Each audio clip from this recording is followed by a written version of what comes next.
Muito bem, meus queridos irmãos, amigos, irmãs. Nós estamos fechando hoje a nossa série que fala sobre felicidade.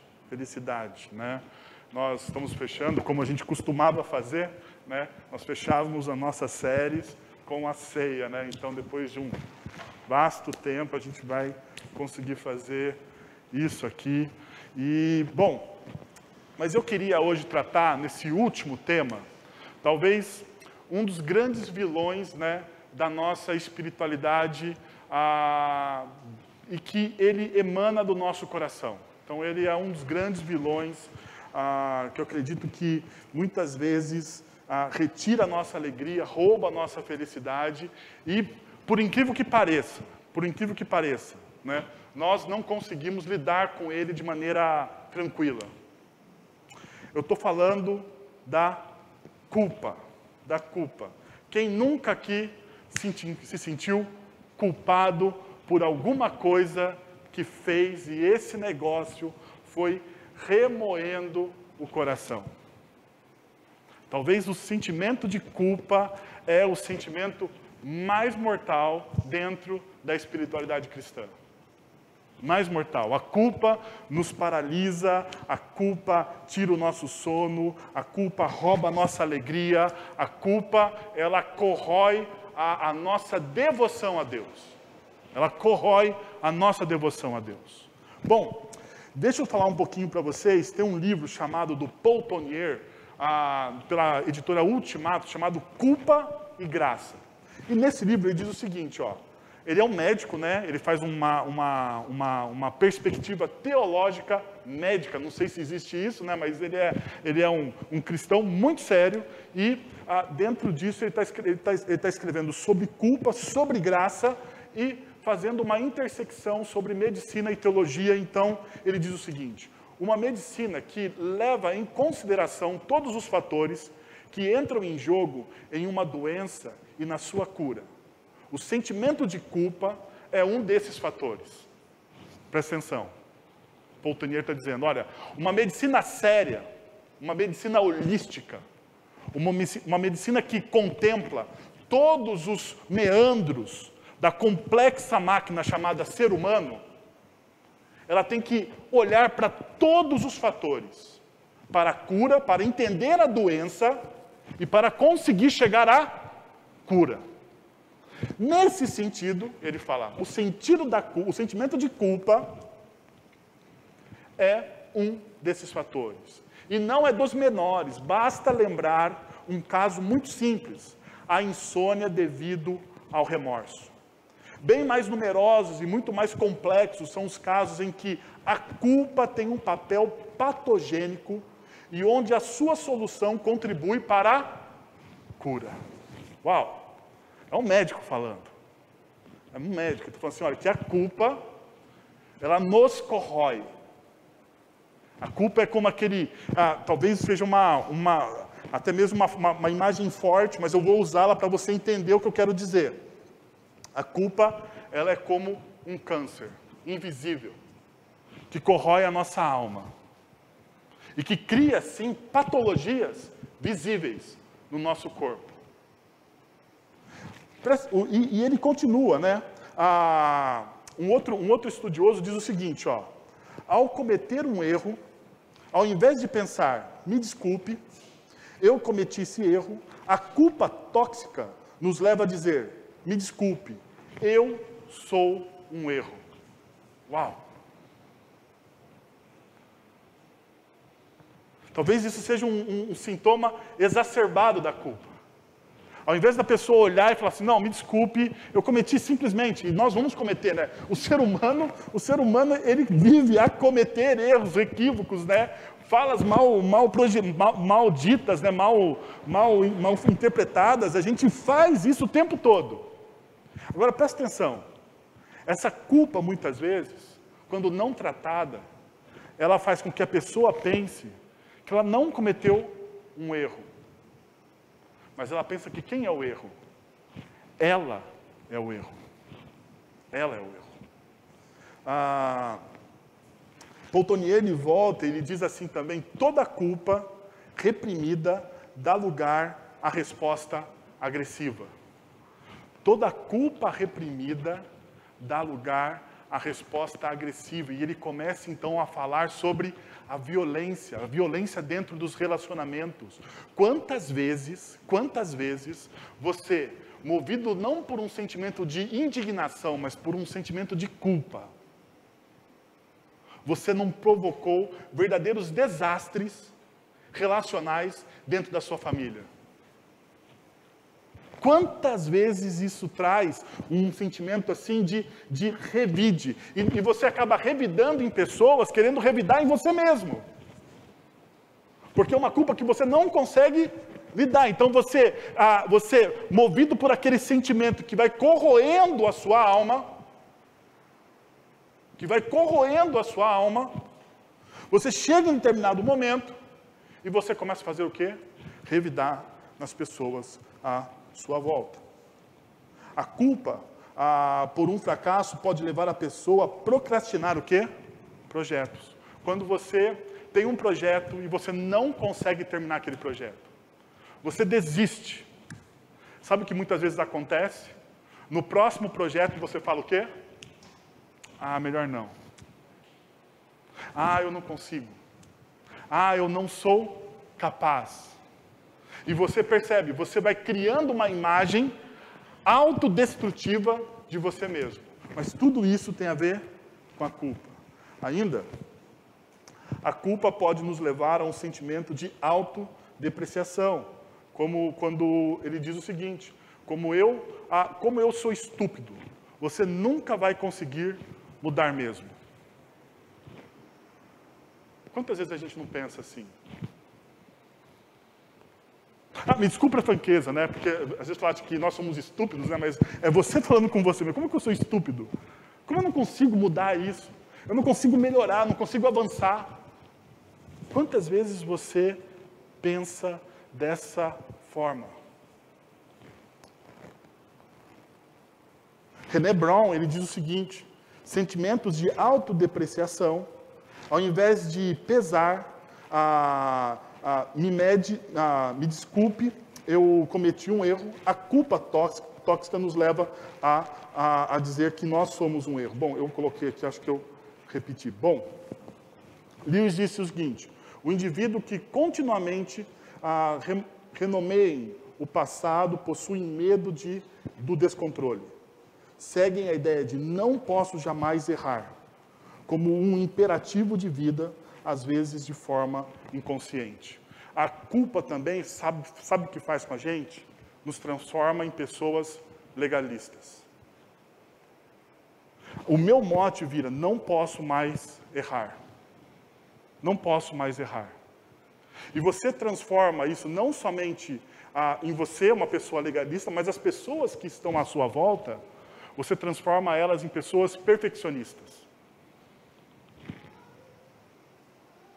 Quem sabe, eu sofro desse negócio de perfeccionismo. Quando eu vejo que eu errei, como agora de pouco no slide, eu fico me culpando. Eu falo: por que eu não fiz uma outra revisão? Por que eu não fiz uma outra revisão? Por que eu não dei para alguém revisar isso para mim? Eu estou agora aqui no meu coração, vocês não estão vendo isso, mas eu estou me remoendo.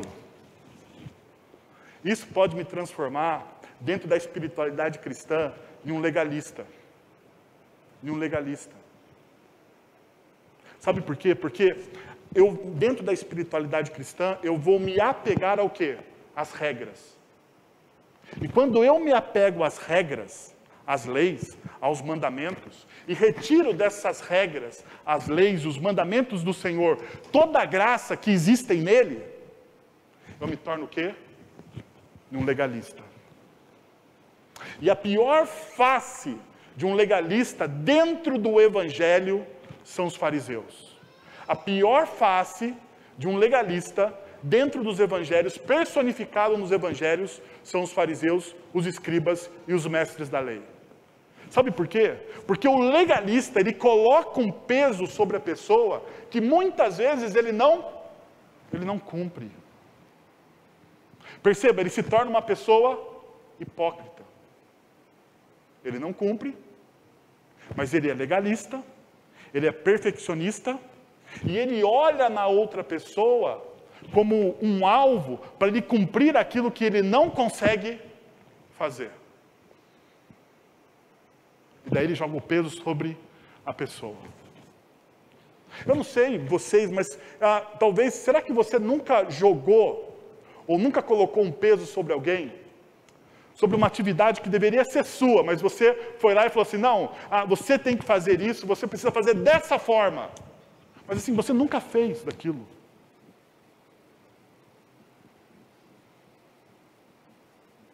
Sabe um dos grandes desafios da quarentena para pais? Educação de filhos. Não sei se vocês, né? Eu tenho 2 pequenos, né? Eu tenho 2 pequenos. Um que não dá para dizer que a gente vai educar agora, porque ele tem 2 anos e é um verdadeiro tornado em casa. O segundo, que já tem 6, o Arthur, ele já está nessa fase de alfabetização, então o nosso desafio agora é alfabetizar o Arthur, porque aquelas aulas online não servem para absolutamente nada. Né? E com todo respeito, eu sei que a professora lá está fazendo um esforço tremendo, eu acho ela assim fantástica, mas uma criança de 6 anos, diante de uma tela de computador para aprender a ser alfabetizada, a aprender o abecedário, aprender as consoantes, aprender as vogais, me desculpa, não vai dar. Não vai dar. Uma coisa boa é que eu e minha esposa estamos então participando do quê? Desse aprendizado. Mas uma outra coisa que eu tenho percebido, principalmente comigo, não posso falar da minha esposa, porque eu não sondo, por enquanto ainda não tenho esse poder, né, de sondar e conhecer o coração de ninguém, e na verdade nem quero isso.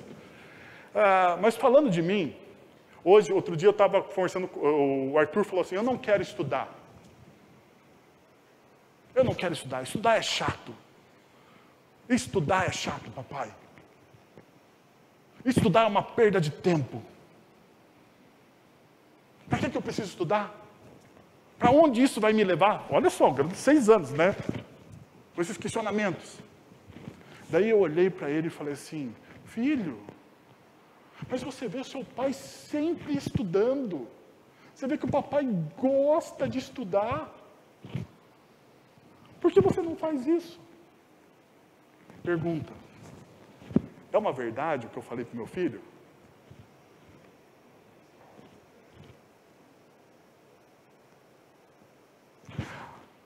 O fato de eu ter que estudar e de eu ter que me aprimorar, estudar as escrituras, para trazer uma mensagem coerente para vocês, não significa que eu goste. Significa, muitas vezes, que eu preciso fazer para glorificar o meu Deus. Mas não significa que eu goste. Eu também não estou dizendo que eu gosto, que eu não gosto. Não estou dizendo isso. Eu só estou levando você a pensar que quantas vezes você fala uma coisa para determinada pessoa que você não cumpre. Que o seu coração também não está lá. E daí você vive esse dilema aqui de jamais errar. A sua vida precisa ser perfeita. E quando você entra nessa neura, o seu coração vai ser tomado por culpa, porque, me desculpe, vida perfeita não existe.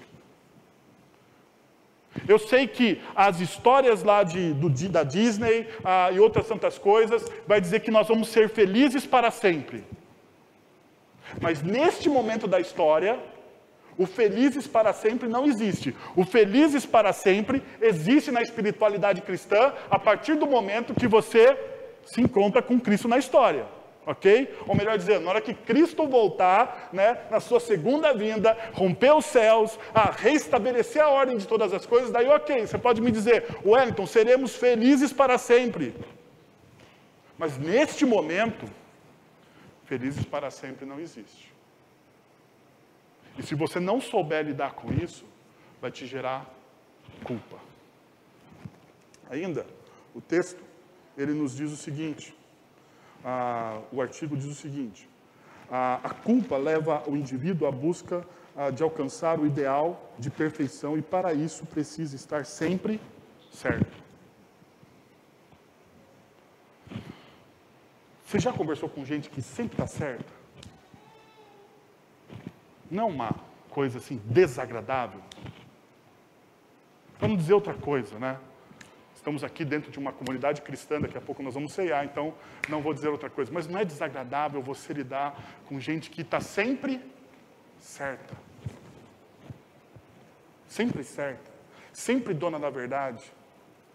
Sabe por que essa pessoa sempre está certa? Sempre dona da verdade? Porque ela não sabe muitas vezes lidar com as culpas. Então ela tem que criar máscaras também. Bom, diante disso, eu entendo o seguinte, que essa é a pior doença. Ficar enfermo da própria doença. Essa é a pior doença.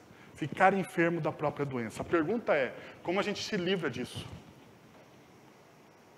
Como a gente não cai nesse rolo compressor da culpa? Não nos tornamos legalistas, essas pessoas inconvenientes, uma espiritualidade falsa, sem vida, que ao invés de transmitir vida e graça, pelo contrário, rouba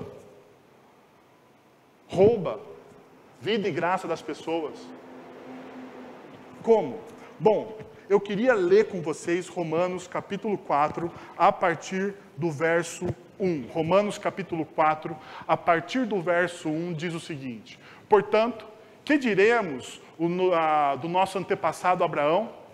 Se de fato Abraão foi justificado pelas suas obras, ele tem do que se gloriar, mas não diante de Deus. Que diz as Escrituras, Abraão creu em Deus e isso lhe foi creditado como justiça. Ora, o salário do homem que trabalha não é considerado como favor, mas como o quê? Dívida. Todavia, aquele que não trabalha, mas confia em Deus, que justifica o ímpio, a sua fé lhe é creditada como justiça. Davi diz a mesma coisa quando fala de sua felicidade, fala da felicidade do homem a quem Deus acredita justiça independente de obras. Como são felizes aquele que tem a sua transgressão perdoada, cujos pecados são apagados. Como é feliz aquele a quem o Senhor não atribui o quê? Culpa. E até aí. Como é feliz aquele que tem as suas transgressões perdoadas e os seus pecados apagados. Como é feliz aquele a quem o Senhor não atribui o quê? Culpa. Uau. Deixa eu falar algumas coisas aqui, um pouquinho antes, só para você entender o contexto de Romanos. Primeiro, todos os homens são pecadores culpados diante de Deus. Todos. Se você pegar a primeira grande tese de Romanos, do capítulo 1, versículo 18, até o capítulo 3, versículo 20, o que Paulo está trabalhando? Todos são culpados. Todos têm a ficha suja. Não existe um sequer justo na face da terra. Por mais que você se esforce, por mais que você tente, Paulo vai dizendo, olha, o seu coração é enganoso, o seu coração te prega peças, o seu coração é idólatra, a sua vida é uma fábrica de ídolos. E se você olhar ali, do capítulo 1, verso 18 até 3:20, você vai ver que Paulo, ele dá um raio-x da humanidade, ok? Daí, a partir do verso 21, ele vem trabalhando a justificação, é obra exclusiva de Deus, por meio da morte expiatória de Cristo, recebida exclusivamente pela fé. Então, a partir do verso 21, do capítulo 3 de Romanos, Paulo está trabalhando o quê? Que a minha justificação não sou eu que faço, não são minhas obras. Então não adianta eu buscar perfeição o tempo todo. Não é performance, não é oração, não é absolutamente nada. A minha justificação é uma obra de Cristo, que Cristo fez por mim e por você. Eu sei, nós, como muitas vezes religiosos, né, nós gostamos de manipular Deus, né? Então a gente usa a nossa santidade, essa santidade meio falsa, meio farisaica, né, para diante das dificuldades a gente dizer assim, Deus, por que eu estou passando por isso? Porque afinal de contas eu sou uma pessoa o quê? Santa, eu busco o Senhor, eu amo o Senhor. Perceba, manipulação. Manipulação de quem você é, do que você faz. E daí você joga diante de Deus aquilo que você é e aquilo que você faz, para você fazer o quê? Justiça. Justiça. Porque afinal de contas, eu não sou como aqueles ímpios. Mas você vai lembrar, né, que Jesus ele vai dizer isso de quem? Do fariseu, né? Que bate no peito e diz, eu não sou como aqueles ímpios. Percebe como que a nossa espiritualidade, muitas vezes, é uma espiritualidade farisaica? Como o nosso coração prega essa peça. Quanto mais tempo a gente anda dentro de uma comunidade cristã, mais a gente precisa ser lembrado que a nossa justificação não é pelas nossas obras. Quanto mais tempo você caminha dentro da espiritualidade cristã, mais você precisa ser lembrado que aquilo que você tem, que aquilo que você ganhou na história, que o grande presente que Deus nos deu através de Cristo Jesus, que é a salvação, não veio do seu mérito. Foi Ele, exclusivamente Ele, por amor dEle, e para a glória dEle, não por você, não porque você é cheiroso, ou tem um carro bonito, ou conquistou uma universidade, não tem absolutamente nada a ver com isso, é por Ele, e somente por Ele. Então, deixa eu lembrar uma coisa. Quando Paulo escreve o capítulo 4, ele traz para a gente dois grandes personagens, não é? Davi e Abraão.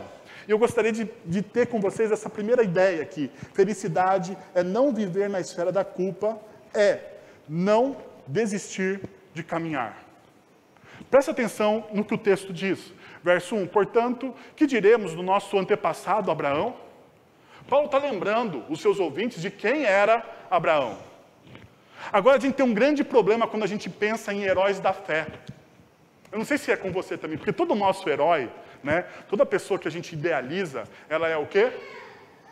Perfeita. Não é? Toda pessoa que a gente idealiza é perfeita. Então perceba, Paulo está falando disso. Paulo falando assim, olha, você lembram de Abraão? O nosso pai, o nosso grande herói, o formador do nosso povo, aquele que diante de um convite de Deus, abandonou absolutamente tudo, abriu mão de tudo e foi caminhar com Deus pela fé. Vocês lembram desse cara? E quando a gente é confrontado com a vida de Abraão, muitas vezes, né? Ou melhor, quando a gente é confrontado com as melhores partes da vida de Abraão, nós não nos achamos um nada. É porque, afinal de contas, quem de nós, diante de um convite de Deus, dizendo assim, sai da tua terra, deixa tudo, abandona a sua segurança e vai para onde eu vou te mostrar, sem mapa nenhum. Quem de nós aqui abandonaria facilmente a segurança do seu lar? Tem jovem que não tem coragem de sair de casa para casar. Imagina, né? Ouvir de Deus um negócio desse. Não é? Não existe isso? Existe. Existe cara que não sai de casa para casar, tá aí, né? Mas tá bom. Agora pensa o seguinte, ele está falando de dois grandes heróis. E ele está falando de dois grandes heróis que foram justificados não por aquilo que eles fizeram, mas pela fé. Então a primeira coisa, não existe idealização de pessoa. Perceba uma coisa, quando eu penso nesses caras, eu gostaria de mostrar para vocês. Abraão, desobediência e insegurança. Abraão foi uma pessoa, no começo da sua caminhada, desobediente e inseguro. Perceba, o que todos nós sabemos aqui, talvez você conheça, você que está nos assistindo pela internet também, você conhece a história de Abraão, mas vamos lembrar.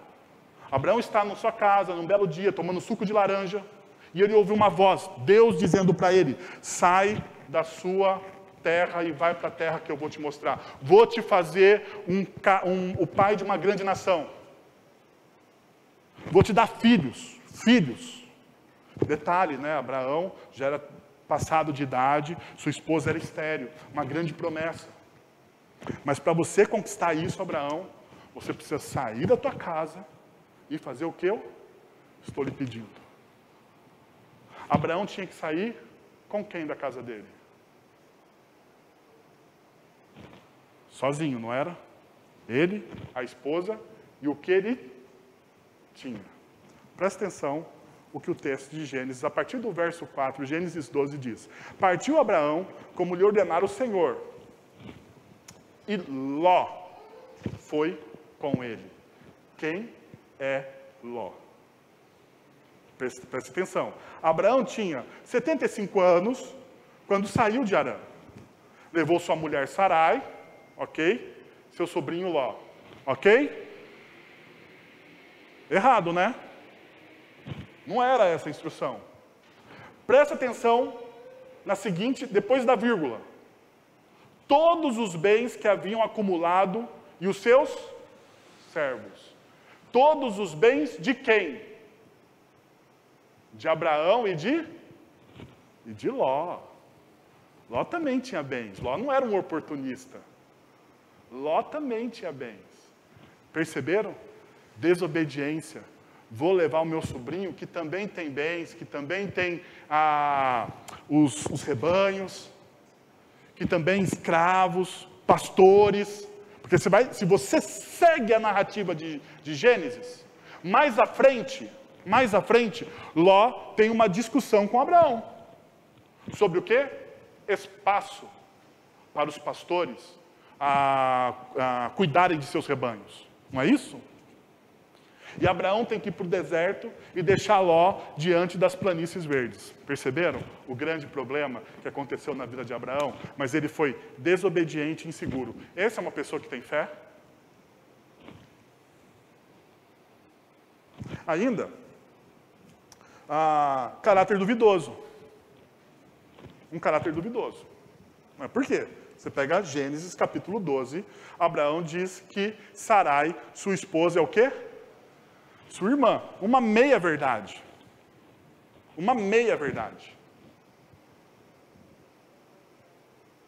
Faraó fica apaixonado por Sarai. Ele ouve falar da beleza dela. E realmente ela deveria ser muito bonita. Então o que acontece? Ele toma a esposa de Abraão, porque afinal de contas Abraão disse que Sarai era o quê? Sua irmã. Então não haveria problema nenhum. Agora pergunta, por que Abraão diz que Sarai, ou Sara, mais tarde, é sua esposa? Porque ele teve medo. Lembra? Primeiro ponto, desobediência e inseguro.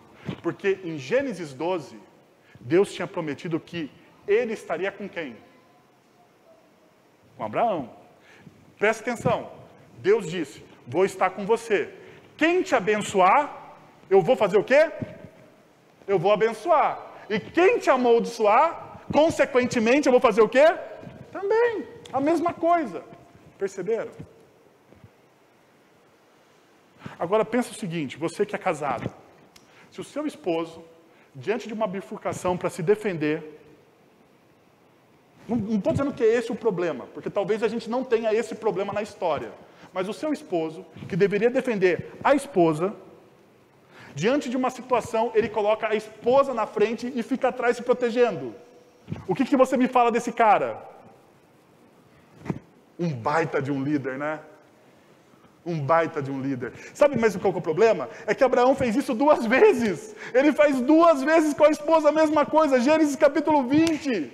Ele repete a mesma coisa com Abimeleque. A mesma coisa, ele usa Sarai ou Sara para se defender.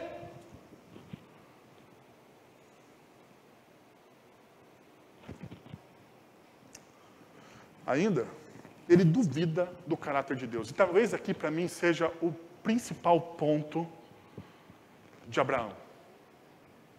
Deus disse para Abraão que ele teria o quê? Filhos. Mas, assim, não é o meu tempo, não é o tempo de Abraão, nem o tempo de Sara ou Sarai, que naquela época ela era chamada assim, a esposa de Abraão. É no tempo de Deus. E para você viver pela fé, você tem que viver no seu tempo ou no tempo de Deus? No tempo de Deus. Para você viver pela fé, você vive pelo seu tempo ou pelo tempo de Deus? Daí, a bênção, o filho prometido, não estava o quê? Chegando. O que acontece então?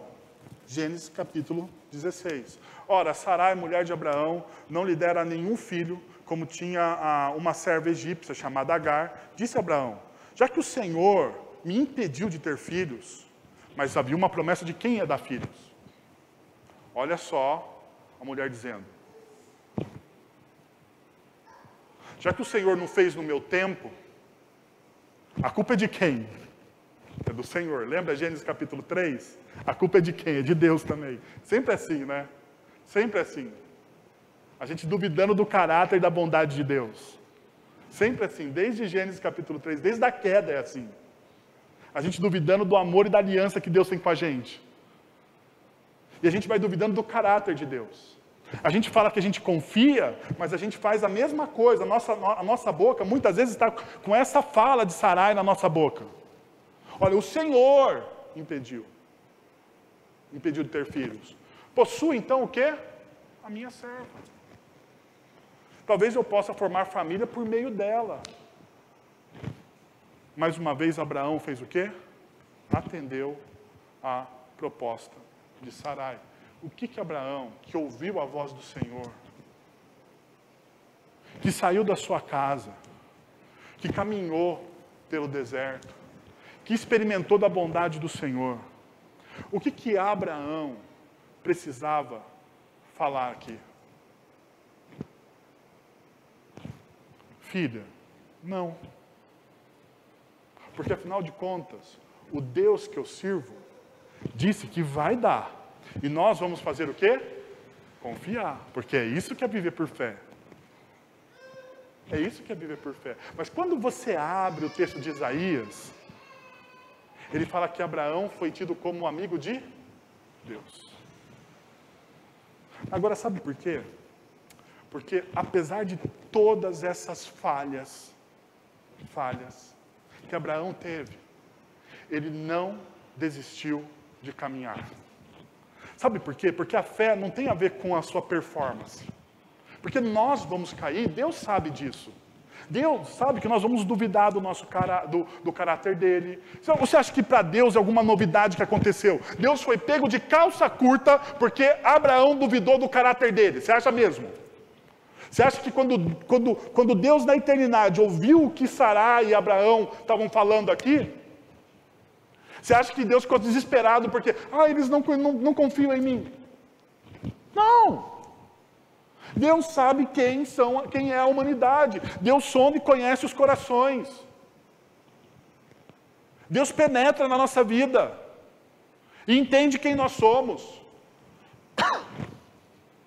Mas a fé não está na sua performance, de você fazer exatamente tudo certo. A fé está, apesar dos seus vacilos, apesar dos seus erros, não desista de caminhar com Deus. É isso.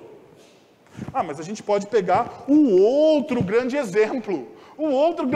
Davi, o homem segundo o coração de Deus, porque é isso que vai dizer a palavra de Deus, né? Lá em Atos. Davi, o homem segundo o coração de Deus. Não é bonito ser isso? Mas a pergunta é, ele era tanto assim? Eu acho interessante, né? Os levitas falam, né? O pessoal do louvorzão, acho que Davi era um grande adorador, né? E de fato ele era, né? Escreveu grandes salmos, né? Mas ele tem outras coisas também, Davi. Por exemplo, ele era um cara excessivamente violento. Sabia disso? Davi foi excessivamente violento. Perceba porque ele não consegue construir o templo do Senhor. Deus o impede. Em 1 Crônicas, capítulo 22, Deus impede Davi de fazer o quê? Construir o templo. E perceba o que diz então. Então, chamou Salomão, Davi, né, chama Salomão, então chamou Salomão, seu filho, e lhe ordenou que edificasse a casa do Senhor, Deus de Israel. Disse Davi a Salomão, meu filho, tive intenção de edificar uma casa ao nome do Senhor, meu Deus. Porém, a mim me veio a palavra do Senhor dizendo, tu derramaste sangue em abundância e fizeste grandes guerras. Davi, você matou mais do que deveria. Você praticou violência exacerbada. Por causa disso, você não pode edificar. E se você ler o texto de 1 Crônicas, capítulo 22, você vai perceber que Davi já estava com o projeto pronto, com o material pronto. Davi entrega para Salomão tudo pronto. Tijolo, madeira, está tudo pronto, está tudo pronto. Deus chega para ele e fala assim, você fez algo que não deveria fazer. Pasmem, e Davi fez tudo aquilo por quê? Porque ele achava que estava fazendo para Deus. Quantas vezes nós achamos que estamos fazendo algo para Deus, mas não é aquilo que Deus quer? Pasmem. Davi também, ele foi um mau pai. Sucesso como líder, péssimo como pai. Sério, porque Davi ele levou Israel ao topo da pirâmide no mundo que ele viveu. Israel se tornou uma potência naquela região. Todo mundo pagava pedágio para Israel para fazer o quê? Comércio, porque ele era uma rota de comércio. E Davi então anexou o território, fez coisas assim, uma política internacional forte. Mas Davi foi um péssimo pai. Quando você abre o livro de 2 Samuel, e você pega a história dos filhos de Davi, você vai perceber que um filho, Absalão, ele vai matar o seu irmão Amon. Porque Amon, ele violentou a irmã de Absalão, que era Tamar. E daí Davi, ele chora. Sabe por quê? Porque Absalão deu um golpe de estado. Tomou o trono de Davi. Absalão tomou o trono de Davi. E a guarda real de Davi, Joabe, o seu principal comandante, aquele que sentava à direita do rei, sabe o que Joabe fez? Matou Absalão, o filho. Sabe para quê? Para Davi ter o trono de volta. E daí Davi diz, meu filho Absalão, meu filho Absalão, quem me dera eu morresse por ti, Absalão, meu filho. Um excelente líder, um péssimo pai. E esse é o homem segundo o coração de Deus? Um homem que não sabia também lidar com o poder, porque ele foi ingrato, adúltero e assassino. Davi foi ingrato, adúltero e assassino. Perceba o que diz o texto em 2 Samuel 12. Quando o profeta Natã confronta Davi. Você é esse homem, disse Davi. Por quê? Porque num belo dia, Davi estava no seu palácio, subiu numa torre, num solário, olhou para a casa do vizinho, e na casa do vizinho tinha uma belíssima mulher tomando um banho. E Davi, então, como o rei, fez o quê? Cobiçou. O grande problema é que essa mulher, Betseba, ela era esposa de Urias. E Urias, se você pega toda a retrospectiva da vida de Davi, Urias, ele era um dos valentes de Davi. Sabe o que significa isso? Um dos valentes de Davi? Se você conhece a história bíblica, você vai saber que Davi, durante muito tempo, ele foi perseguido por Saul, o rei que ele sucedeu. E Davi tinha um exército meio escondido, né? Que vivia no deserto, um exército que vivia no deserto e se escondia nas rochas, ou nas cavernas, melhor dizendo. E esse exército escondido de Davi tinha 300, os 300 de Davi. Sabe quem que era Urias? Um dos 300. Ingrato. Davi cobiçou a mulher de um homem leal, fiel. E esse é o homem segundo o coração de Deus. Então Natã, ele conta essa história. Davi fica com raiva. Agora perceba o que Natã diz. E continuou, assim diz o Senhor. Assim diz o Senhor, o Deus de Israel: eu ungi rei de Israel e o livrei das mãos de Saul. Dei-lhe a casa e as mulheres do seu Senhor. Perceba, Deus está dizendo para Davi: Davi, você teve tudo, você recebeu tudo, você não precisava cobiçar absolutamente nada. Ingrato com Urias, ingrato com quem também? Com Deus. Com Deus. Eu não sei vocês, mas quando eu leio a biografia desses homens, e eu vejo lá Abraão, o pai da fé, Davi, o homem segundo o coração de Deus, eu só chego a uma conclusão. Sabe por que ele é o homem segundo o coração de Deus? Porque ele não desistiu de caminhar. Ele errou. Davi errou. Abraão errou. Moisés errou. Jacó errou. Sabe o que é mais legal da Bíblia? É que os heróis da Bíblia não são lá grandes heróis assim, não. Eles são gente como a gente. Eu sei, a nossa memória é seletiva. E nós, então, idealizamos pessoas que não existem. Não existem. Aqueles heróis não existem. O que existe é gente como a gente. Mas a grande diferença desses homens e mulheres que estão descritos nas Escrituras, que andaram com Deus e fizeram grandes coisas, não é que eles foram perfeitos, é que eles não desistiram. Talvez a sua culpa está fazendo você desistir. Você se sente culpado por um pecado que você fez. Você se sente culpado porque a sua família não é tão perfeita assim. Então você fala: não vou me envolver, não vou servir. Você se sente culpado pelos seus netos, pelos seus filhos, seja lá pelo que for. A culpa é um veneno para a nossa alma. E a culpa faz a gente desistir de caminhar. Nos leva à paralisação. Mas existe uma outra coisa ainda que o texto me mostra.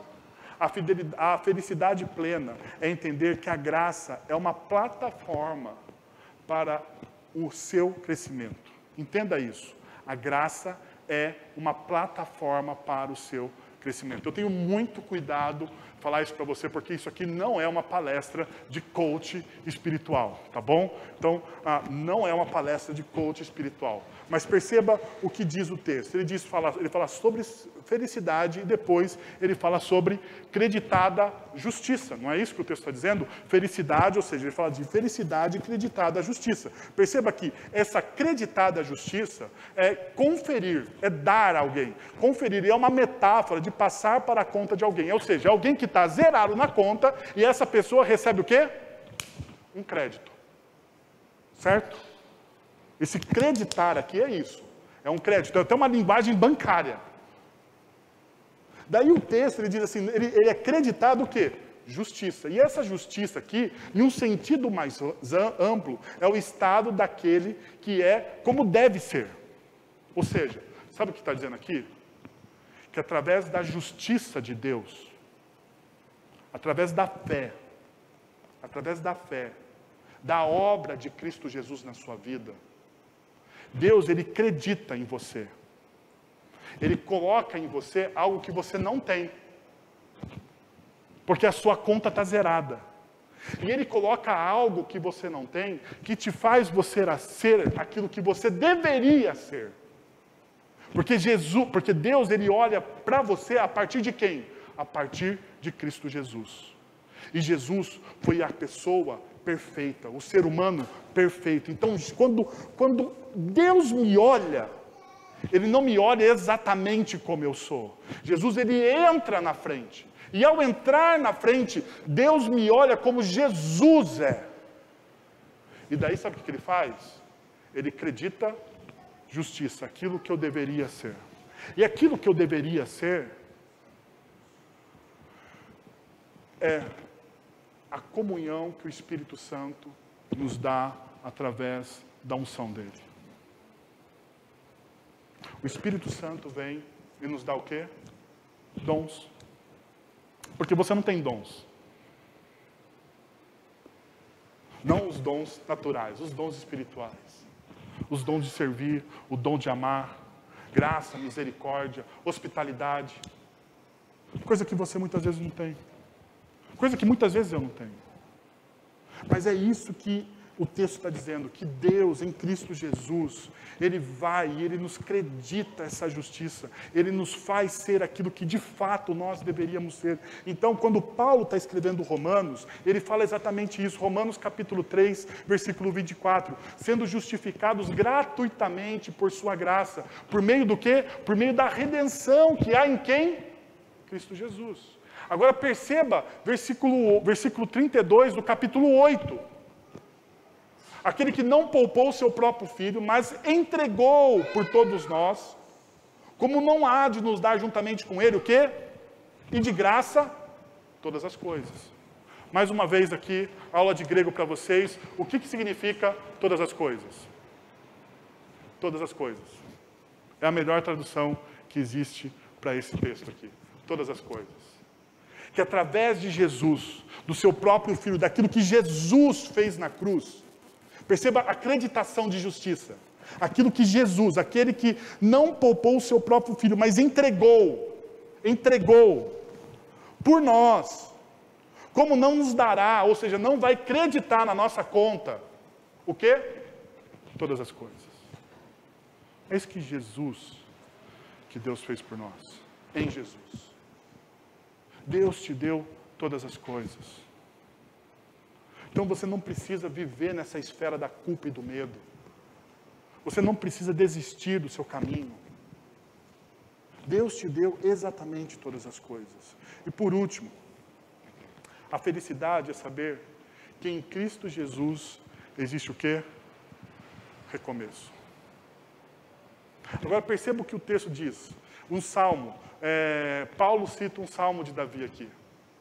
O salmo que ele pede perdão a Deus pelo adultério que ele fez, pelo assassinato. E daí Davi diz, como são felizes aqueles que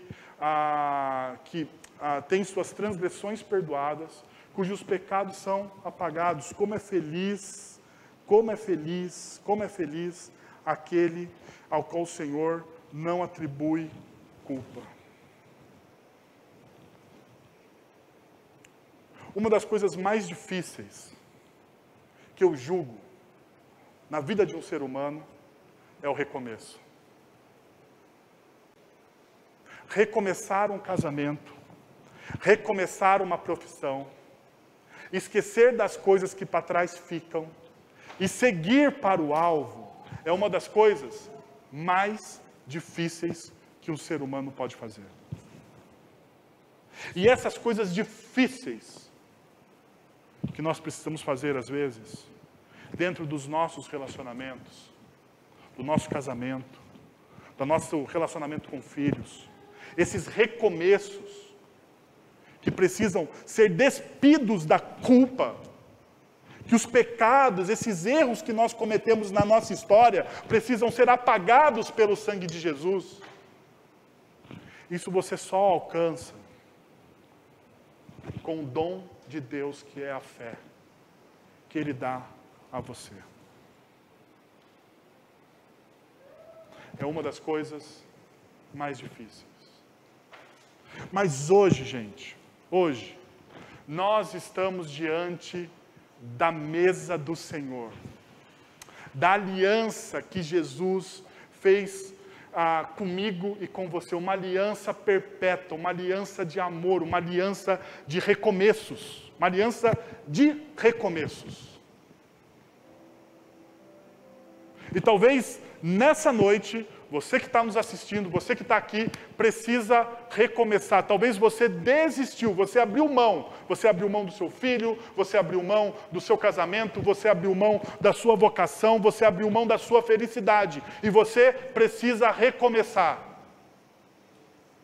E eu vou dizer para você que hoje é uma noite de recomeços. Porque nós vamos celebrar a aliança, a graça, o amor, a renovação de todas as coisas. a renovação daquilo que Jesus fez por nós, aquilo que nós não poderíamos fazer. Nós não teríamos forças, capacidade, sabedoria, entendimento. Nós não teríamos. Mas hoje é uma noite de recomeços. É uma noite de você pegar toda a sua culpa, que te paralisou até agora, e você colocar aos pés da cruz de Jesus. É o momento de você entregar. E eu quero convidar você a fazer isso. Diante da mesa, nós vamos ceiar, e essa ceia é para aqueles que confessaram Cristo Jesus como Senhor e Salvador das suas vidas. Se você, diante de uma comunidade cristã, já confessou Cristo Jesus como Senhor e Salvador da sua vida, essa mesa de recomeço é para você. Essa mesa é sua.